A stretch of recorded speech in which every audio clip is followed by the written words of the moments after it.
ሰላም ሰላም፣ ጤና ይስጥልኝ ውድና የተከበራችሁ የቻናሌ ቤተሰቦች እንዴት ናችሁልኝ? ደህና ናችሁ? የኔ ደህና ነኝ እግዚአብሔር ይመስገን ብያለሁ። የኔ ውድ ቤተሰቦቼ በድጋሜ በአዲስ ቪዲዮ መጥቻለሁ። ቪዲዮ ከተመቻችሁ ላይክ፣ ሼር፣ ሰብስክራይብ በማድረግ አበረታቱን ለማለት ፈልጋለሁ። የኔ ውዶች፣ የኔ ምርጣ ምርጦች ብያቸዋለሁ። እንግዲህ ዛሬ ሩታዬ የኔ ጠንበለል እንኳን ደህና መጣሽ የኔ ስማርት ሴት ማለት ነው። እንግዲህ አንድ ሰዎች ሩታ ክብር የላትም የምትሉ ሰዎች ደህና ናቸው? እንዴት ናችሁ? የሄርሜላ ቡችሎች መቼም እናንተ ናችሁ አይደል? በቃ እዛም ትክክል እዚህም ትክክል። እናንተ ለጤና አትመስሉኝም። ጌታ ነው የምላችሁ። በተለይ ሴቶች የተቃጠላችሁ ዘንድሮ የሰላም ያድርግላችሁ። እና ምን ለማለት ፈልጌ ነው፣ ሩታ ለአብርሽ ክብር የላትም እያላችሁ ሰዎች አብርሽ መቼ ለሚስቱ ክብር ሰጥቶ ያውቃል? እስኪ ንገሩኝ። ይህን ጥያቄ ለእናንተ መልሱልኝ በኮሜንቴ ማለት ነው። ገባችሁ? በኮሜንት መልሱልኝ። መጀመሪያ ባሉ ሚስቱ ሲያስከብር ትዳሩን ሲያስከብር ሩታ ምንድን ነው እሱን ታከብራለች ማለት ነው። እሱ መቼ ክብር ሰጥቶ ያውቃል? ማንኛውን ሴቶች ወደ ራሱ ህይወት እያመጣ ሚስቱን እያስረገጠ አይደል እንዴ? 9 ወር ሙሉ ሩታ አርግዛ መቼ አንድ ቀን ከሩታ ጎን ሆኖ ያውቃል? እርጉዝ ናት ከተባለች ቀን ጀምሮ የተጨቃጨቁ አይደል እንዴ? ሩታ በጭቅጭቅ አይደል እንዴ ወለደችው? እስኪ ንገሩኝ። መጀመሪያ እሱ ለሚስቱ ክብር ሲኖር ነው ሩታ ደግሞ ለአብርሽ ክብር የምትሰጠው ማለት ነው። ዝም ብላ ነው የምትጮው፣ ትጨቃጨቃለች። እሷ እኮ ዝም ብላ እኮ አጨቃጨቁም። ገባችሁ አይደለም? መጀመሪያ ባሉን ራሱ ሲያስከበር ነው ሩታ ደግሞ ለእሱ ክብር የምትሰጠው ማለት ነው። ገባችሁ አይደለ? ዝም ብላችሁ እንደመጣችሁ በሰው ልጅ ላይ አትፍረዱ ማለት ነው። ገባችሁ አይደለ? በተለይ ሴቶች ማለት ነው። በእኔ ጫማ ላይ ቢሆንስ ብላችሁ አስቡ። ገባችሁ አይደለ? ሩታ እኮ ልክ ናት፣ ምንም ጥፋት የላትም። ገባችሁ አይደለ? ማንኛውን ሴቶች ወደ ራሱ ህይወት እያመጣ እያስረገጠ አይደል እንዴ ሩታ? በሩታ አይደለ እንዴ ይሄ ሁሉ ሰው ዶላር የሚያገኙ? ሩታ እኮ ማን ያላሳደገችው? እስኪ ንገሩኝ። ሁሉም ሰው እኮ በሩታ ነው የፈመሱ። ሁሉም ሰው እኮ በሩታ ነው የታወቁ።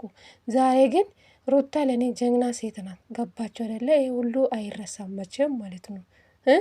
በተለይ አቤላ ተብዩ ወጥቶ ትላንትና ሲናገር እንደፈለግ ሲያወራት ሚስት እንዳትነካ የልጄ እናት ናት ብሎ መቼ ተናገረ? የሱ ቡችሎችና ውሽምት ወታ እንደፈለገ ስትናገር ሚስቴ ናት ብሎ ያውቃል? እሱ እኮ ሚስቱ ሲያስከበር ነው ሩታ ለሱ ክብር የምትሰጠው ማለት ነው። ትላንትና በቃ መኪና ስለገዛ የሩታ ጉልበት ነው፣ ሩታ የተሰደበችበት ነው፣ የእሷ ውጤት ነው፣ የእሷ ልፋት ነው። ገባቸው አይደለ? አብርሽ ብቻ እኮ ሰርቶ እዚህ ደረጃ ላይ አልደረሰ። ይሄ ሁሉ የሩታ እጅ አለበት፣ የሩታ ድካም ነው። ገባቸው አይደለ? መኪናም ቢገዛው አብርሽ ብቻን አይደለም እዚህ ደረጃ ላይ የደረሰ ማለት ነው። የሩታ ሀቅ ነው። ገባቸው አይደለ? አንዳንዴ እውነት ነጭ አውሩ እሺ፣ እውነቱን ነገር ተናገሩ ማለት ነው። ሩታ ምንም ጥፋት የላትም። ሩታ ከሌላ ወንድ ጋር ሌላ ነገር ስታደርጉ አያችሁ? እሱ አይደል እንደ ሴቶች ወደ ራሱ እያመጣ ሚስቱን የሚያስረግጠው? ማንም ሰው ሩታ ላይ መጥቶ አፍ ሲከፍት እሱ እኮ መቼ ክብር ሰጥቶ ያውቃል ለሚስቱ ማለት ነው።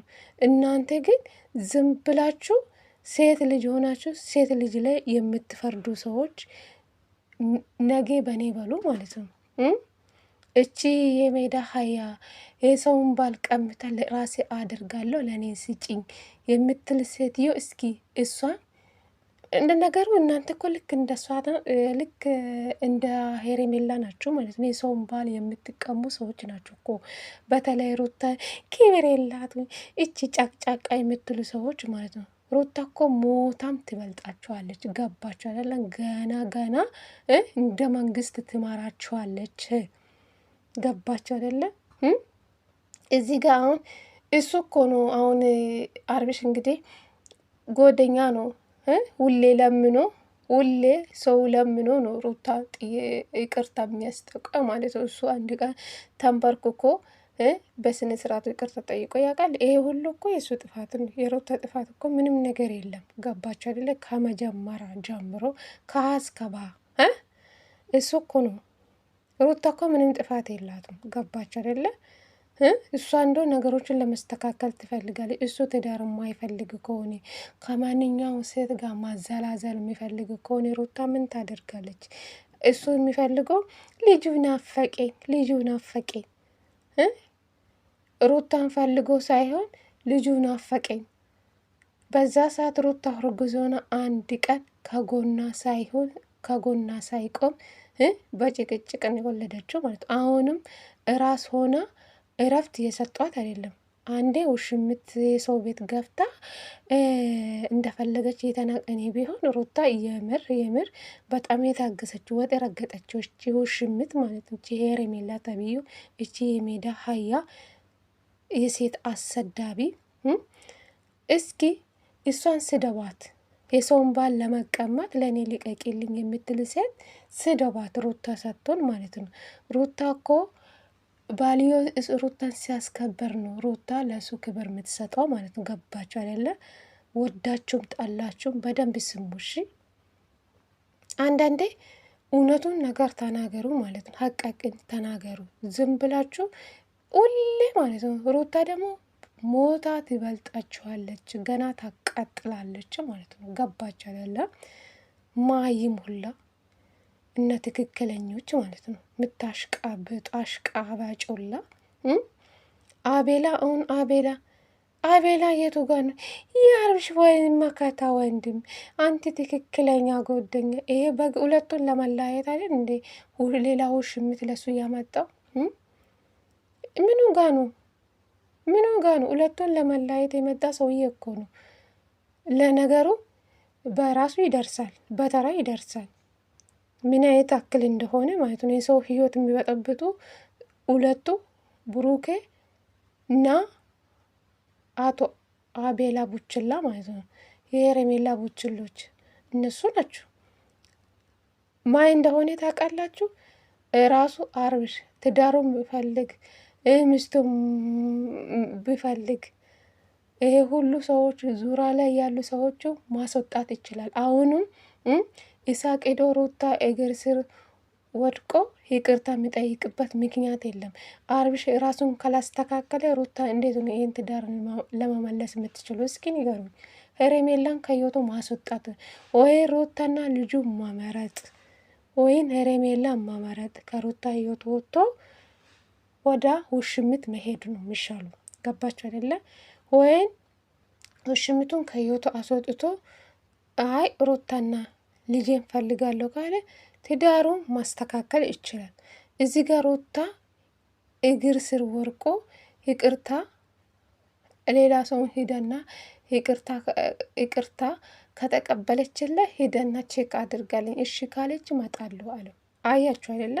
እሱ እኮ ነው ሚስቱም በስነ ስርዓቱ ሂዶ ወይም ሸማግሌ ልኮ በስነ ስርዓቱ ሂዶ ሚስቱን ይቅርታ ወይም በሸማግሌ ልኮ በትልቅ ሰው ሸማግሌ ልኮ በስነ ስርዓቱ ሩታ ሄዶ በሸማግሌ መጠየቅ ይችላል። ገባችሁ አይደለ? እሱ ግን ማዘላዘል ከውሽምት ጋር እንደፈለገ መሆን ስለፈለገ ነው። እውነት ትዳር የሚፈልግ ኖሮ እስከዚህ ድረስ አይሄዱም ነበር። ገባችሁ አይደለ? አብርሽ ከውሽምት ጋር መሆን ነው የፈለገ ማለት ነው። ከሩታ ህይወትም መውጣት አይፈልግም፣ ከውሽምት ህይወትም መውጣት አይፈልግም ማለት እሱ ማዘላዘል ስለሚፈልግ ነው። ስለዚህ ሩታ ልክ ናት። ገባችሁ አይደለ? ሩታ እሱ ክብር ሲሰጣት ነው ሩታ ክብር የምትሰጠው ማለት ነው። ገባችሁ አይደለ? ስለዚህ ዝም ብላችሁ አታወሩ ማለት ነው። ማይሞላ ጅላጅል በጎች ናችሁ። ጌታ በተለይ የአቤላ በጎች እና የሄርሜላ በጎች ናችሁ እናንተ። ልክ እንደ ሄርሜላ እናንተ በጎች ናችሁ። እናንተ ነገ በሰው ባል ላይ ፍጥ የምትሉ ማለት ነው። እቺ እኮ የሴት አሰዳቢ ናት። እቺ ሴተኛ ዳሪ ናት። እናንተም ልክ እንደ ሄሬሜላ ናቸው ማለት ነው። በተለይ ሄሬሜላ የምትደግፉ ሴቶች ማለት ነው። ማይሙላ ማፈራ የሚባል ነገር የላችሁ። ለቤተሰቦቻችሁ ክብር የላችሁ። ልክ እንደ ሄሬሜላ አሁን ሄሬሜላ ቤተሰቦቿን እያሰደበች ራሷን ዝቅ እያደረገች ሴትነቷን እያሰደበች እኮ እቺ ሴተኛ ዳሪ ሴት ናት። ገባችሁ አይደል? ስለዚህ ሩታ ልትሆና አትችልም። ሩታ ሞታ ትበልጣችኋለች፣ ወዳችሁም ጣላችሁም ማለት ነው። ይህን ቪዲዮ ለማንኛው ከተመቻችሁ ላይክ አድርጉ እሺ። 100 ላይክ ፈልጋለሁ በዚህ ቪዲዮ ማለት ነው።